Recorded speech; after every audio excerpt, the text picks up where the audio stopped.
बिस्मिल्लाहिर्रहमानिर्रहीम। अस्सलाम वालेकुम स्टूडेंट्स, मैं हूं आपका फिजिक्स टीचर करीमुल्लाह। स्टूडेंट्स, आज मैं चैप्टर नंबर 2 वेक्टर्स के साथ हाजिर हूं और कोर्स हमारा चल रहा है फर्स्ट चैप्टर। पहला चैप्टर मुकम्मल हो चुका है और आज से हम दूसरा चैप्टर शुरू करने जा रहे हैं। दूसरा चैप्टर है इज ऑल अबाउट वेक्टर्स।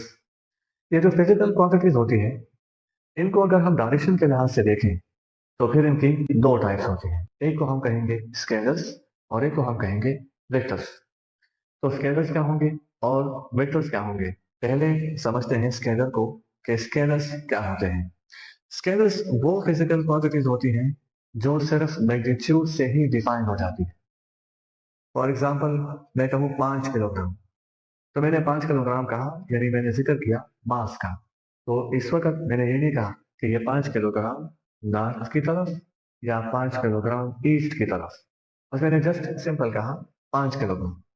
इसी तरह अगर मैं कहूँ कि 2 बज रहे हैं, तो इस वक्त ये जो मैंने टाइम की बात की है, तो ये मैं आपको बताना चाहता हूँ कि टाइम इज स्केलर, क्योंकि यहाँ पे डायरेक्शन की कोई बात नहीं हो रही। मैंने जस्ट सिंपल कहा कि इस वक्त 2 बज रहे हैं। मैंने ये नहीं कहा कि ये दो जो बज रहे हैं ये मशरिक की तरफ है या मगरिब की तरफ है।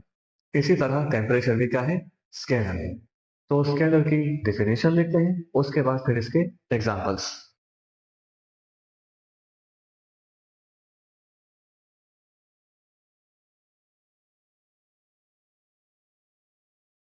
स्केलर्स वो फिजिकल क्वांटिटीज होती हैं जो सिर्फ मैग्नीट्यूड पर ही डिफाइन हो जाती हैं। फॉर एग्जांपल,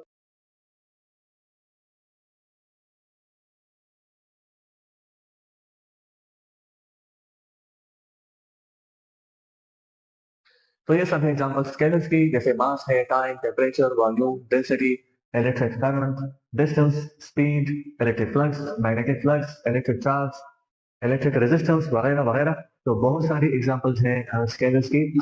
स्केलर जो होते हैं ये हमें कितनी इंफॉर्मेशन देते हैं? स्केलर हमें इंफॉर्मेशन देगा अबाउट द मैग्नीट्यूड। ये जो स्केलर है, स्केलर हमें इंफॉर्मेशन देगा अबाउट द मैग्नीट्यूड। यानी फॉर एग्जांपल 5 किलोग्राम यहाँ पे लिखा गया, तो 5 क्या है? 5 is number, kilogram is unit. तो 5 किलोग्राम को हमने कहा मैग्नीट्यूड और इसको हम स्केलर फिजिकल क्वांटिटी कहते हैं, क्योंकि यहाँ बात हो रही है मास की।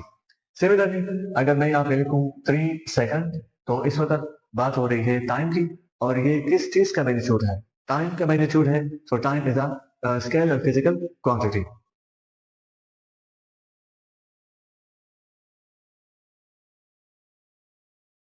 So the scalar physical quantities can be added, subtracted, multiplied and divided by simple arithmetic rules. जो भी मैथमेटिक्स के सिंपल रूल्स हैं वो इस पे अप्लाइड होंगे। अब जैसे यहाँ पे ये दो नंबर्स हैं, 7 किलोग्राम प्लस 3 किलोग्राम, इन दो मैग्नीट्यूड्स को, इन दो स्केलर्स को जमा किया तो आंसर क्या आ गया? 10 किलोग्राम। इस तरह 2 metre multiply by 3 metre I multiply by 2 metre, इन तीनों को मल्टीप्लाई किया तो आंसर क्या आ गया? 12 मीटर क्यूब। तो इसको भी हमने सिंपल तरीके से मल्टीप्लाई कर लिया, और 50 degree centigrade minus 10 degree centigrade से आंसर आ गया 40 डिग्री सेंटीग्रेड। तो इन स्केलर्स को हमने बिल्कुल सिंपल मैथमेटिक्स के रूल्स के मुताबिक ही ऐड और सब्ट्रैक्ट वगैरह किया है। लेकिन अब अगर हम डिवीजन की बात करें, फॉर एग्जांपल, वो भी इसमें कर ही लेते हैं। जैसे 6 मीटर डिवाइड बाय 2 सेकंड, तो ये 6 और 2 कैंसल, 3 मीटर पर सेकंड, ये आंसर आ गया।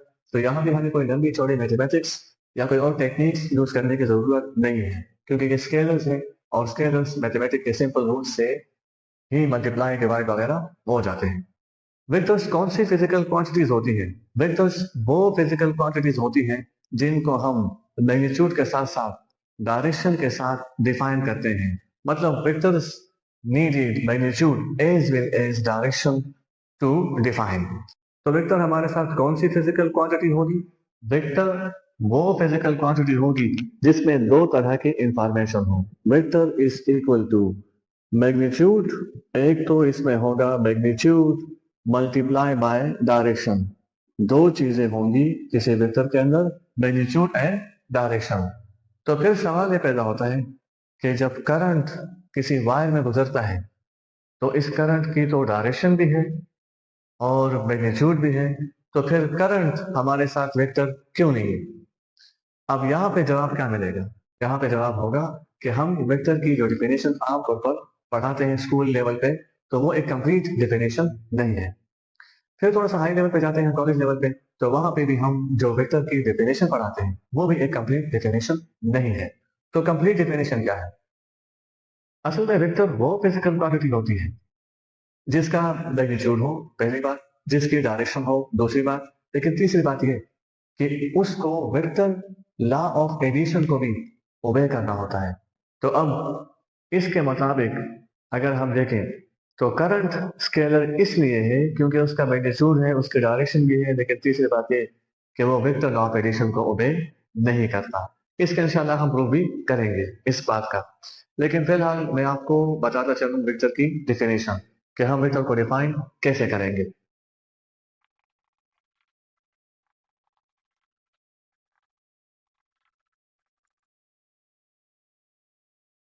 तो वेक्टर क्या है? The physical quantity which is completely defined by magnitude, direction and also obey vector law of addition is called vector. Vector की एग्जांपल्स कौन कौन सी होंगी? For example,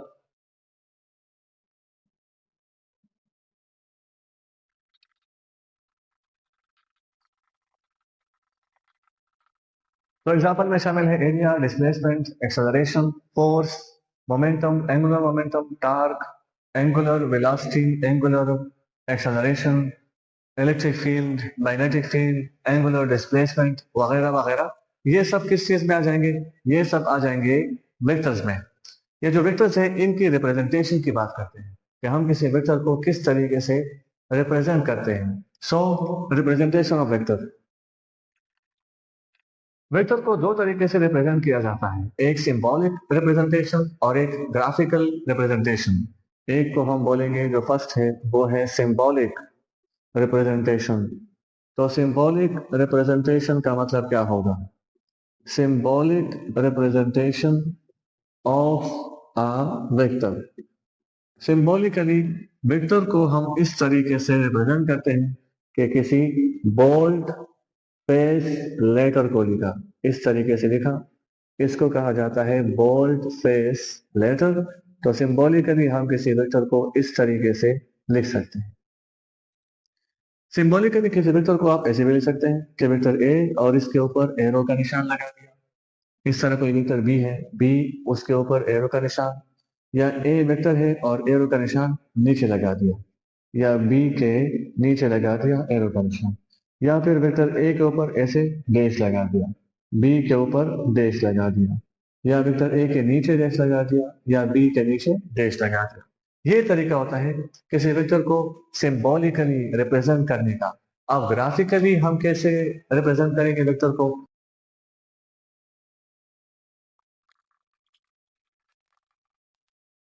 graphical representation of a vector, graphically एक vector को हम किस तरीके से रिप्रेजेंट करेंगे? ग्राफिकली एक वेक्टर को इस तरह के एक एरो से रिप्रेजेंट किया जाता है।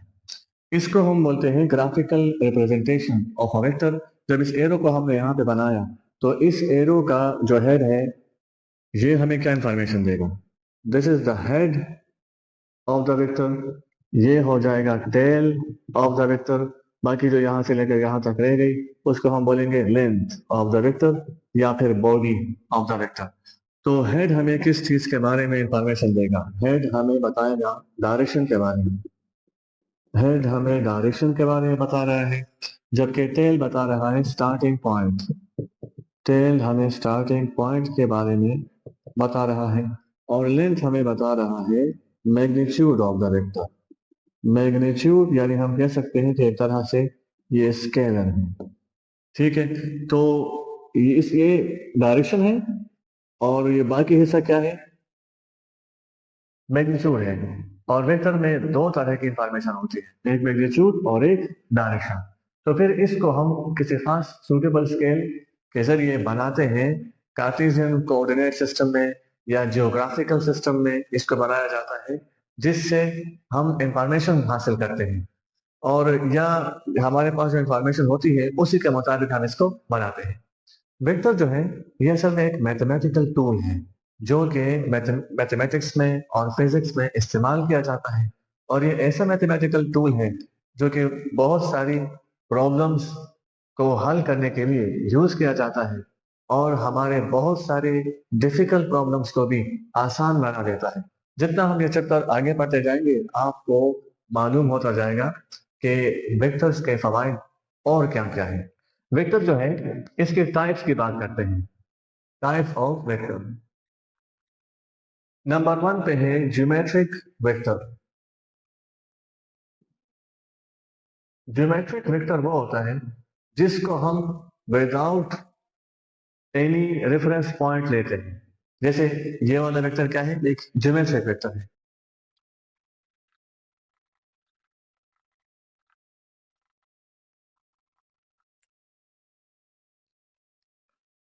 तो वो वाला वेक्टर जो किसी कोऑर्डिनेट सिस्टम से रिलेटेड ना हो उसको हम बोलते हैं ज्योमेट्रिक वेक्टर। ज्योमेट्रिक वेक्टर की ये मिसाल है, ठीक है, ये वाला वेक्टर किसी कोऑर्डिनेट सिस्टम में नहीं है।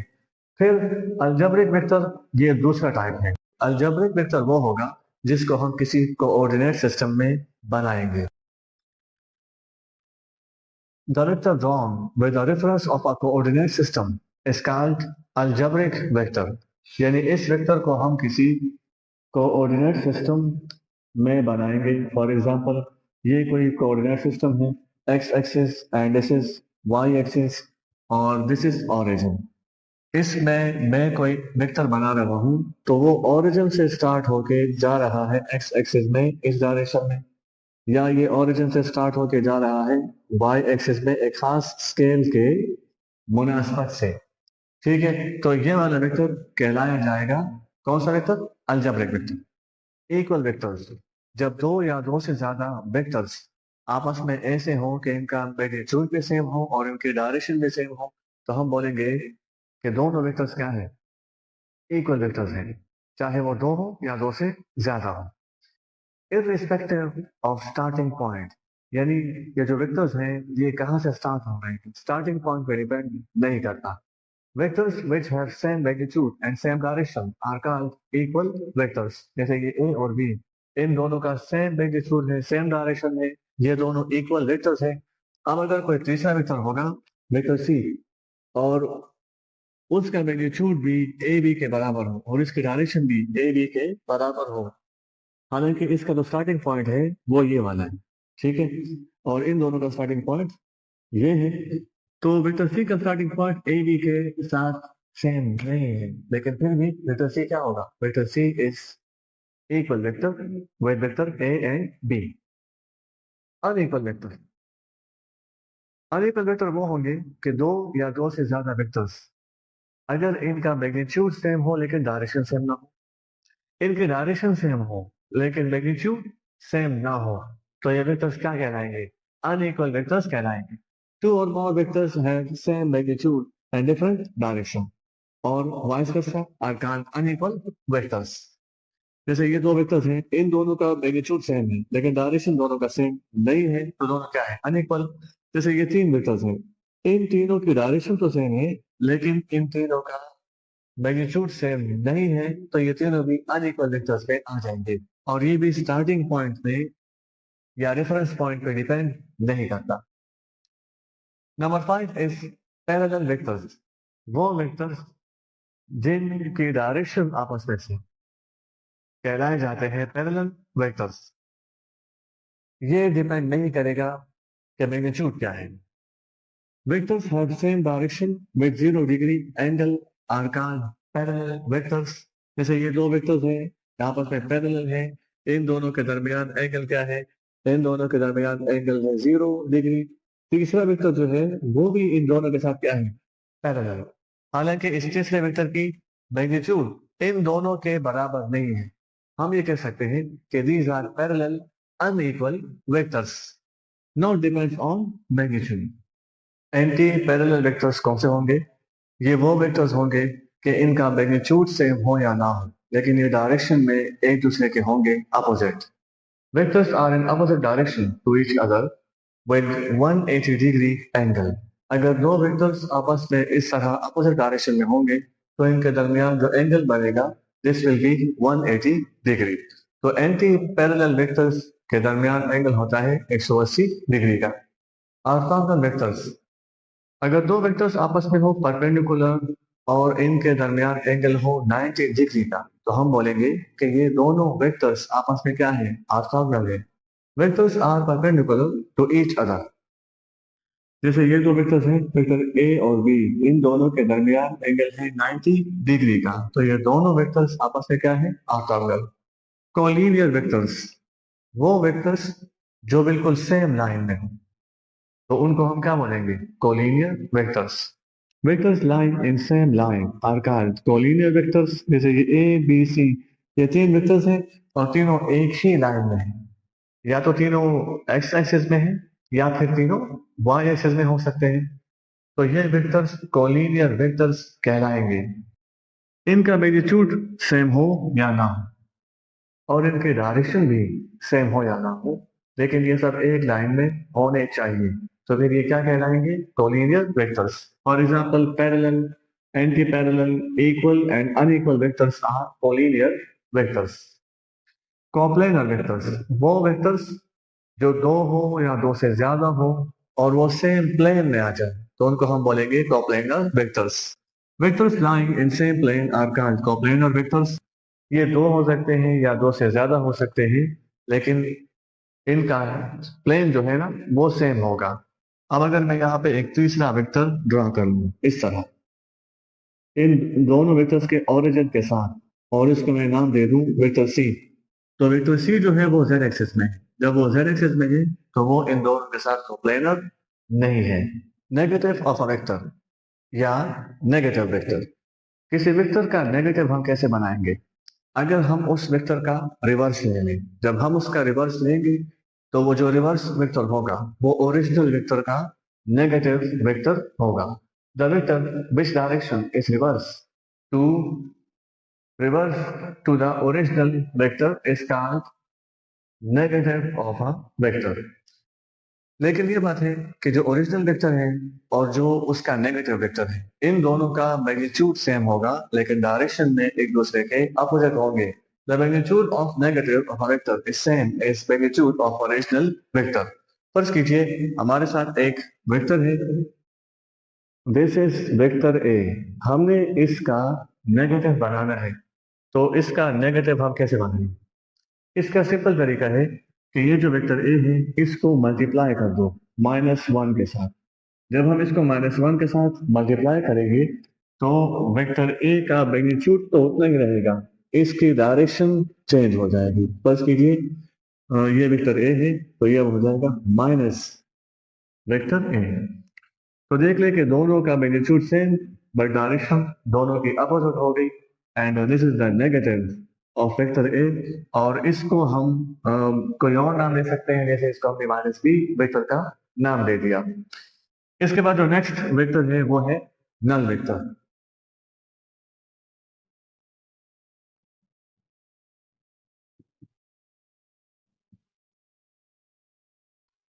अगर मैं ऐसा करूं कि इस वेक्टर को इसके नेगेटिव के साथ जमा कर दूं, तो दोनों का मैग्नीट्यूड तो सेम है और डायरेक्शन अपोजिट है, तो रिजल्ट क्या आएगा, जीरो वेक्टर, जिसको हम बोलते हैं नल वेक्टर। तो नल वेक्टर क्या है, null vector is a vector having zero magnitude but arbitrary direction.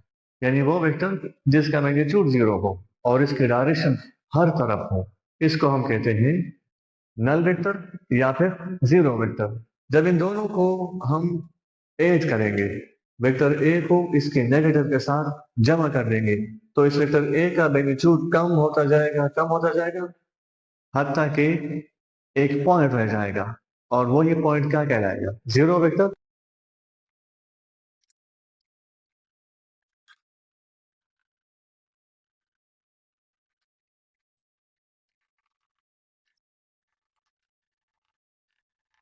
तो नल वेक्टर क्या है, null vector the vector with zero magnitude and arbitrary direction is called null vector, और zero vector denoted by O, और इसके ऊपर हम ये arrow का निशान लगाएंगे। The origin of coordinate system is a null vector. ये जो कार्टेशियन कोऑर्डिनेट सिस्टम होता है, इसका ये जो ओरिजिन होता है, this is a null vector, क्योंकि इसका मैग्नीट्यूड तो जीरो है लेकिन इसकी डायरेक्शन हर तरफ है, आर्बिट्रेरी डायरेक्शन है इसकी। If we edit a vector with its negative gives us a null vector. अगर हम किसी वेक्टर को उसके नेगेटिव वेक्टर के साथ जमा कर दें तो हमें आंसर क्या मिलेगा? हमें आंसर मिलेगा null vector. Graphically it is represented by a point. Graphically इसको हम एक पॉइंट से जाहिर करते हैं. जो कंकरेंट वेक्टर्स, दो या दो से ज्यादा वेक्टर्स कंकरेंट कब होंगे? अगर दो या दो से ज्यादा वेक्टर्स की लाइन ऑफ एक्शंस वो एक ही पॉइंट से, कॉमन पॉइंट से गुजर रही हो तो ये वेक्टर्स आपस में क्या होंगे? कंकरेंट होंगे. The vectors line of actions passes through a common point are called concurrent vectors. जैसे फॉर एग्जांपल ये कोई बॉडी है और इस बॉडी पे F1 और F2 लग रहे हैं एक्स एक्सिस में, तो इनकी लाइन ऑफ एक्शन क्या हो गई? इन दोनों फोर्सेस की लाइन ऑफ एक्शन है एक्स एक्सिस में, यानी इन दोनों फोर्सेस की लाइन ऑफ एक्शन सेम है. ये इसकी लाइन ऑफ एक्शन हो गई. और दिस इज द पॉइंट, यानी अगर हम यहाँ पे कोई कार्टेशियन कोऑर्डिनेट सिस्टम बनाएंगे तो उसका जो रेफरेंस पॉइंट होगा वो ये वाला होगा. अब इसी बॉडी पे दो फोर्सेस और लग रही हैं वाई एक्सिस में, F3 एंड F4. ये दोनों भी क्या है? वेक्टर्स हैं. तो चेक करते हैं कि यहाँ पे ये जो फोर्सेस लग रहे हैं वाई एक्सिस में, क्या इनका भी line of action same he point से पास हो रहा है? बिल्कुल, इन दोनों का भी line of action same point से पास हो रहा है. और फर्ज कीजिए दो फोर्सेस और लग रही है इस बॉडी पे ऐसी, इसको हमने F5 कहा और इसको F6 कहा. इन दोनों का लाइन ऑफ एक्शन चेक करते हैं कि अगर इन दोनों का भी लाइन ऑफ एक्शन जो है वो सेम पॉइंट से गुजर रहा है तो हम बोलेंगे कि ये छह की छह फोर्सेस या ये छह वेक्टर्स आपस में क्या है? कंकरेंट है. ठीक, तो दो या दो से ज्यादा वेक्टर्स अगर उनका लाइन ऑफ एक्शन एक कॉमन पॉइंट से गुजर रहा हो तो ये आपस में क्या होंगे? कंकरेंट होंगे. जैसे ये कोई लैंप है और इस लैंप का जो वेट है वो डाउनवर्ड है. वेट क्या होता है? Weight is a vector. जबकि इस लैंप में जो वायर है इसमें जो टेंशन पैदा हो रही है उसकी डायरेक्शन अपवर्ड है. तो देख लें कि टेंशन और वेट इन दोनों का लाइन ऑफ एक्शन एक कॉमन पॉइंट से गुजर रहा है, तो ये दोनों फोर्सेस आपस में क्या होंगी? कंकरेंट फोर्सेस होंगी. Now next is unit vector. Unit vector is a dimensionless vector which magnitude is equal to unity and represents the direction of another vector. Unit vector एक ऐसा वेक्टर होता है कि इसका अपना मैग्नीट्यूड तो 1 के बराबर होता है और ये किसी दूसरे वेक्टर की डायरेक्शन को शो करने के लिए इस्तेमाल होता है. तो इसको हम कैसे लिखेंगे? A dimensionless vector having magnitude equal to unity and represents the direction of another vector is called unit vector. It is denoted by a hat. a के ऊपर ऐसा निशान लगाएंगे और इसको हम बोलेंगे a hat. अब हमें मालूम हो गया कि किसी वेक्टर के साथ एक इंफॉर्मेशन होती है उसका मैग्नीट्यूड, दूसरी इंफॉर्मेशन होती है उसकी डायरेक्शन. तो ये डायरेक्शन क्या है? This is a unit vector. मुझे यूनिट वेक्टर मालूम करना है तो मैग्नीट्यूड को बोथ साइड डिवाइड करेंगे तो ये हो जाएगा vector A divide by its magnitude is equal to a unit vector A. ये फार्मूला हो गया यूनिट वेक्टर का. यूनिट वेक्टर का कोई यूनिट नहीं होता, ये होता है डायमेंशनलेस. अब ये किस वेक्टर की डायरेक्शन को शो करेगा? ये शो करेगा the direction of area vector, जिसको हम नॉर्मल यूनिट वेक्टर कहते हैं. ये शो करेगा the direction of X axis, Y axis and Z axis.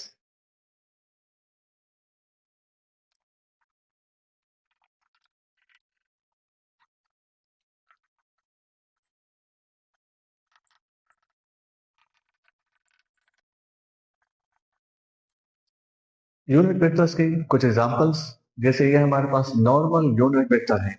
ये नॉर्मल यूनिट वेक्टर, इसका काम क्या है? ये किसी एरिया की डायरेक्शन को जाहिर करने के लिए इस्तेमाल किया जाता है. तो अब एरिया की कोई डायरेक्शन होती है और उसकी डायरेक्शन को इस्तेमाल करने के लिए नॉर्मल यूनिट वेक्टर हम यूज करेंगे तो इसका अपना जो मैग्नीट्यूड होगा वो 1 होगा, और ये एरिया की जो डायरेक्शन है उसको जाहिर करेगा। ये इसका हो गया काम। तो इसलिए इसको हम बोलते हैं नॉर्मल यूनिट वेक्टर, जो कि किसी सरफेस एरिया की डायरेक्शन को जाहिर करता है। इसको एन हैट बोलते हैं। इस तरह फिर आई जे के आर बेस यूनिट वेक्टर्स। इनको हम बेस यूनिट वेक्टर्स कहते हैं। इसमें से आई जो है वो एक्स एक्सिस की डायरेक्शन को शो करता है, और जे वाई एक्सिस की डायरेक्शन को शो करता है, जबकि के वो जेड एक्सिस की डायरेक्शन को शो करता है। तो ये आई है, जे है एंड के है, आर बेस यूनिट वेक्टर्स। अब यहाँ पे बात यह है कि फॉर एग्जांपल एक वेक्टर है ए, और इसके साथ लिखा हुआ है 3i plus 2j plus 1k, कुछ ऐसा लिखा हुआ है। तो इस वेक्टर ए के यहाँ पे 3 कंपोनेंट्स हैं। इसका एक कंपोनेंट आ रहा है एक्स एक्सिस में, मुझे कैसे पता? मुझे इस आई से मालूम होगा। एक कंपोनेंट आ रहा है वाई एक्सिस में, वो मुझे जे से मालूम हो रहा है। और एक कंपोनेंट आ रहा है जेड एक्सिस में, वो मुझे मालूम होगा के से। तो यहाँ पे मैंने वेक्टर को बनाए बगैर ये मालूम कर लिया कि इसके जो कंपोनेंट है वो कौन कौन सी एक्सेस में आ रहे हैं, और किस एक्सेस में किस कंपोनेंट का कितना असर मौजूद है। ये तो हो गए यूनिट वेक्टर्स। यहाँ पे आपको एक पॉइंट समझाना था, और वो ये है कि अगर इन 4 वेक्टर्स को हम देखें तो इनका लाइन ऑफ एक्शन, जैसे ए और सी का लाइन ऑफ एक्शन और बी और डी का लाइन ऑफ एक्शन एक कॉमन पॉइंट से पास हो रहा है, तो ये चारों क्या है? चारों आपस में कंकरेंट। इसमें ये सी और ए आपस में क्या है? कोलिनियर। लेकिन बी और डी आपस में क्या है? कोलिनियर। और चारों आपस में क्या है? कंकरेंट। तो यहाँ पे हम कह सकते हैं कि जो कंकरेंट वेक्टर्स होते हैं वो जरूरी नहीं है कि वो कोलिनियर भी हों, लेकिन जो कोलिनियर वेक्टर्स होते हैं जैसे बी और डी, ये कोलिनियर भी है और कंकरेंट भी। इसी तरह अगर हम सी और ए की बात करें तो दोनों आपस में क्या है? Collinear and concurrent. लेकिन अगर हम चारों को देखें तो चारों आपस में तो कंकरेंट है, लेकिन आपस में कोलिनियर नहीं है। क्योंकि इनमें ये वाले दो वाई एक्सिस पे है, इनका ये वाला लाइन ऑफ एक्शन है, और ये वाले दो एक्स एक्सिस पे है। तो ये दो, इनका ये लाइन ऑफ एक्शन है और ये एक्स एक्सिस में कोलिनियर है। ठीक है, तो इसलिए चारों आपस में कोलिनियर नहीं है, कंकरेंट है। तो स्टूडेंट्स, ये था हमारा आज का लेक्चर। इंशाल्लाह नेक्स्ट लेक्चर में आपसे मुलाकात होगी। तब तक के लिए इजाजत दीजिए। अल्लाह हाफिज।